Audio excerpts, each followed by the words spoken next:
Livro Herdeiros do Novo Mundo, de André Luiz Ruiz, pelo Espírito Lúcius, capítulo 18. Colhendo os espinhos semeados. Como já se explicou anteriormente, o comportamento de Alberto dera guarida a todas as tristes consequências que agora lhe tocava enfrentar. Na empresa, acomodado aos procedimentos financeiros inadequados que lhe garantiam o poupudo salário mensal, permitira que as ordens de seus superiores fossem efetivadas, ainda que isso correspondesse a um ilícito perigoso. Acautelou-se, documentando as ordens recebidas dos patrões, guardando cópias de relatórios detalhados sobre as atividades financeiras e os possíveis riscos legais que dela decorreriam. No entanto, apesar de todos estes papéis, não havia como negar que, acovardado pela conveniência e pelas falsas ilusões de uma vida cômoda, acumpliciara-se com o estado de coisas, agindo de maneira tal que, se não por ação, ao menos por omissão, não poderia deixar de ser responsabilizado. Ferido pela indiferença de seus patrões, esperava encontrar refúgio no carinho da família, mas, ao buscá-lo, frustrou-se profundamente. Apesar de tudo isso, não havia como negar a sua responsabilidade pessoal no problema. Portanto, não tinha mágoa dos chefes ou parentes. A culpa estava ligada à sua postura tíbia, nada mais do que a ela. Apesar de ter sido afastado das atividades da empresa, continuava atrelado às investigações policiais, judiciais organizadas pelas autoridades competentes, com os reflexos negativos em sua vida pessoal. Alberto se viu na necessidade de comunicar sua delicada situação à esposa e aos filhos, organizando uma reunião familiar na qual exporia as consequências daquela situação na vida da família. Sua esperança era a de que, ao menos junto dos corações mais chegados, uma palavra de afeto, de carinho ou de ânimo pudesse surgir em sua direção, sustentando-o em tão doloroso transe, atacado que já estava sendo por todos os lados sem piedade. Entretanto, nem da esposa nem dos filhos conseguiu recolher semelhante demonstração. A reação inicial de todos foi a de se sentirem arrasados com as notícias. À medida, porém, que começavam a processar as novas informações, avaliando os prejuízos pessoais, passavam à posição agressiva, indignada, ofensiva mesmo, acusando-o de irresponsabilidade. Quando souberam que acabariam perdendo tudo o que havia conseguido, a explosão atingiu o clímax em cada coração. Os filhos, crianças crescidas à sombra do conforto e da ausência de problemas, partiram para a revolta, atirando na face do pai abatido as ofensas mais baixas, como se estivessem diante de um malfeitor pego em flagrante delito. Quer dizer então que eu vou perder o meu carro? Gritou Robson, meio alucinado. E sem esperar a resposta do pai, acrescentou: isso é que não vou entregar meu carro por nada neste mundo. E a minha faculdade? A alegação era cínica ao extremo. Alberto, procurando manter o equilíbrio, por entender que nenhum deles havia sido preparado para a derrota ou a dificuldade, exclamou com firmeza: qual faculdade, meu filho? Aquela que me custa caríssimo, mas que você nunca honrou com a mínima frequência ou dedicação? Pensa que não sei de suas ausências constantes, suas viagens e aventuras sob o disfarce de trabalhos e mais trabalhos da faculdade? Robson corou imediatamente. Não imaginava que o pai poderia estar inteirado de suas atividades levianas.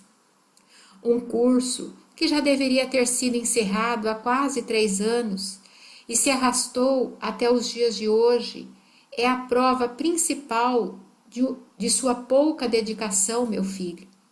E se tudo correr como estou prevendo que aconteça, ou você vai trabalhar para manter seu carro e seus estudos, ou então precisará ganhar na loteria para sustentar as suas farras semanais. Romeu, o irmão que acompanhava a cena com a mesma inclinação de rebeldia e irritação, tomou a dianteira e, de maneira agressiva, contestou as palavras firmes de Alberto. O senhor acha que a gente merece essa vergonha? Acha que a gente tem de aceitar essa notícia sem se revoltar? Ficamos toda a vida entregues às facilidades, graças às suas próprias atitudes, e agora temos de pular fora do navio luxuoso e nos contentar em flutuarmos com salva-vidas? Ouvindo as frases entrecortadas de dor e decepção que nasciam da boca daquele filho irresponsável e problemático, Alberto acenou com a cabeça, informando: isso mesmo, Romeu. Ainda bem que alguém está raciocinando com lucidez, compreendendo o que eu estou dizendo aqui. Sim, todos nós vamos ter de deixar o navio luxuoso e mudar nossas rotinas. E não adianta nada se revoltarem agora.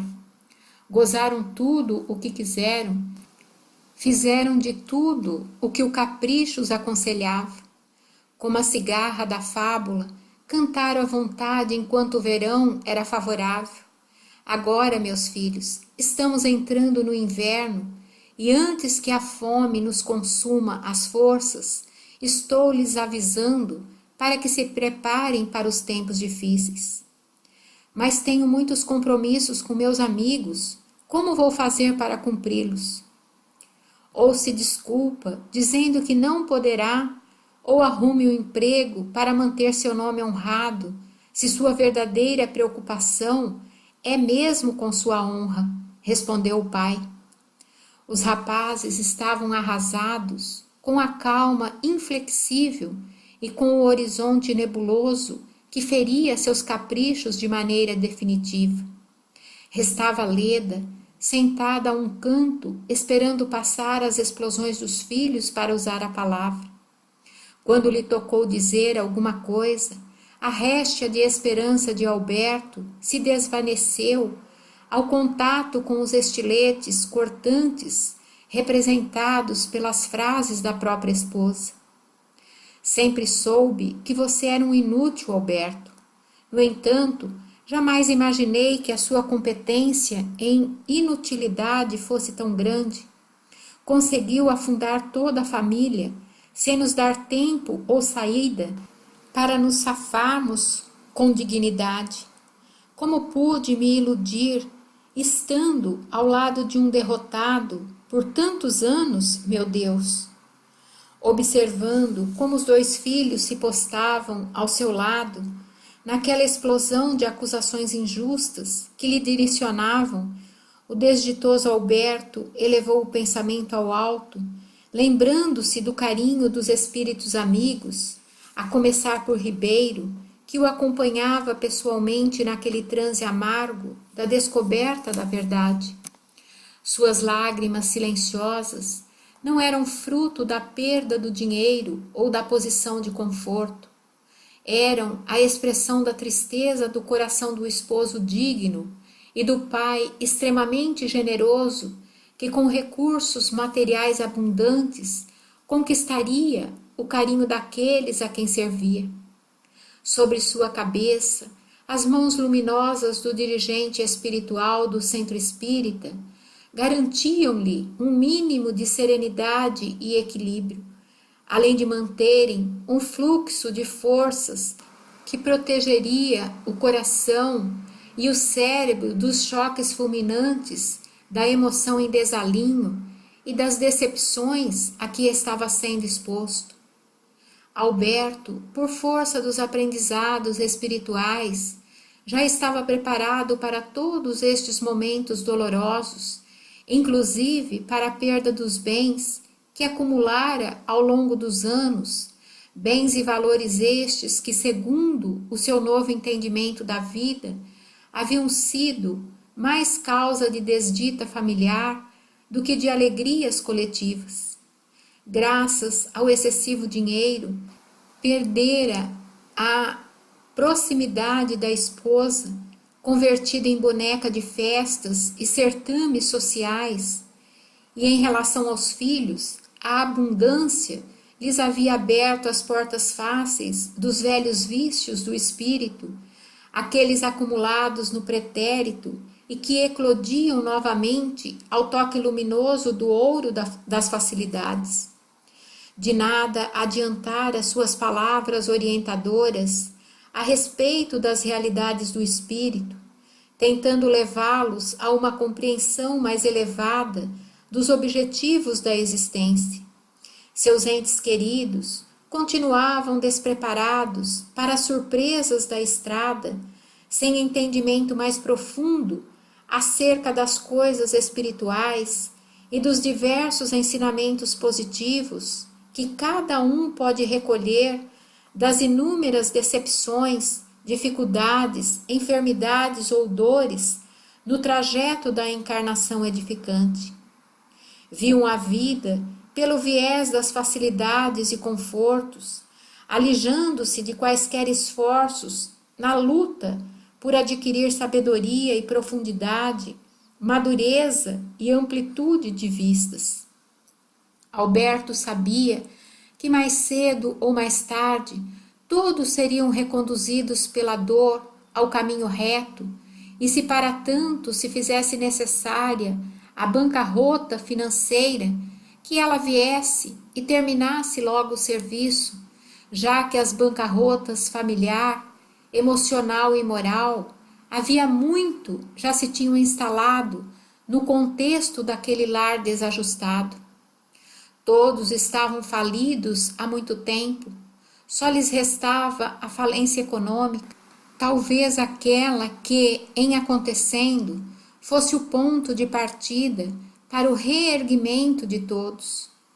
Amparado pelos raciocínios claros e equilibrados do mentor Ribeiro, recebia os dardos venenosos da indignação dos seus mais amados, procurando compreender suas dificuldades, sabendo dos estreitos limites de suas possibilidades. Apesar de todos os cuidados do mundo espiritual e dos conhecimentos das leis invisíveis, Alberto sofria muito diante das palavras frias e dilacerantes da antiga companheira de equívocos. Pois bem, Alberto, já que as coisas são desse modo, espero que terminemos aqui também o nosso infausto relacionamento.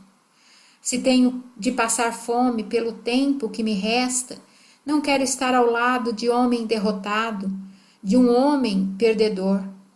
Se terei de trabalhar para manter o meu nível de vida, não pretendo que meu suor seja compartilhado por um ser tão abjeto e sem valor como você. Acho que nossa união, que vinha capengando há muito tempo, chegou ao fim nesta reunião. Se você quiser facilitar as coisas, nós nos enfrentaremos no tribunal. As palavras de Leda eram punhaladas no espírito daquele que tudo fizera para lhe corresponder aos anseios de mulher caprichosa. Aquilo era o fim. Diante disso, Alberto sabia que não haveria mais ambiente para permanecerem juntos. Então, melancólico e vencido, respondeu: se é assim que você vê as coisas, Leda, faremos da forma mais adequada para que seu desejo se concretize. Dormirei aqui esta noite e amanhã procurarei um lugar para me alojar longe de vocês. Depois falaremos sobre os termos da separação, já que não creio que nos restará muita coisa para dividir, além das roupas, bens pessoais e algumas lembranças. Você pode ficar com as lembranças, eu não pretendo carregá-las comigo. Quero esquecer o passado, eu sou nova ainda, falarei com minhas amigas. Tenho certeza de que Moira poderá me amparar nesta hora difícil. Bem lembrado, Leda. Agora você conhecerá quais suas verdadeiras amigas. Boa sorte. Alberto saiu da sala, mas enquanto deixava o ambiente, ainda escutou o comentário irônico da esposa insatisfeita. Nossa desgraça foi esse maldito espiritismo que entrou na cabeça desse homem fraco. Depois que se meteu nesse caminho, parece que se tornou um frouxo. Além disso, se fossem bons mesmos, por que motivo tais espíritos deixaram que tudo isso acontecesse? É coisa do Satanás, isso sim. E para que Alberto escutasse, mesmo à distância, dava vazão ao histerismo, gritando: vai lá no centro, seu inútil. Vai fazer uma macumba para se safar da desgraça em que você nos colocou. Fale com seus chefes e mande resolverem esse problema. Afinal, você não é empregado deles? Eles que nos socorram agora, seu traste. Nas palavras torpes de Leda, a culpa de tudo era do mundo espiritual. Que fosse ao centro espírita pedir seu emprego de volta, que falasse com os espíritos para que lhe devolvessem com juros e correção todas as horas de serviço gratuito que havia prestado aos sofredores. Era obrigação das chamadas, abre aspas, entidades, fecha aspas, tirá-los dessa enrascada. Além disso, intimava o marido para que abandonasse aquele, abre aspas, antro, fecha aspas. Agora que a vida financeira havia ido para o abismo, para que coisa pior não viesse a lhes acontecer. Infelizmente, Leda estava em surto de desequilíbrio emocional e mental. No entanto, ao seu lado, uma grande quantia de entidades necessitadas se divertia com a desgraça da família de Alberto.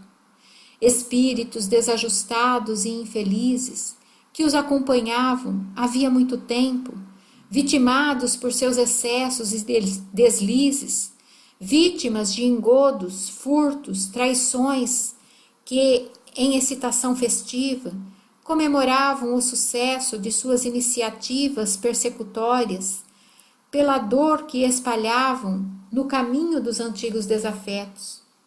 Triste expressão da maldade humana, a satisfação com que tais espíritos vingadores se divertiam era digna de compaixão dos corações esclarecidos, das entidades generosas que a tudo assistiam. Certamente porque eram sérios candidatos a um lugar na grande nau transportadora que aguardavam aqueles que nos diversos departamentos da vida não logravam elevar o teor de suas vibrações.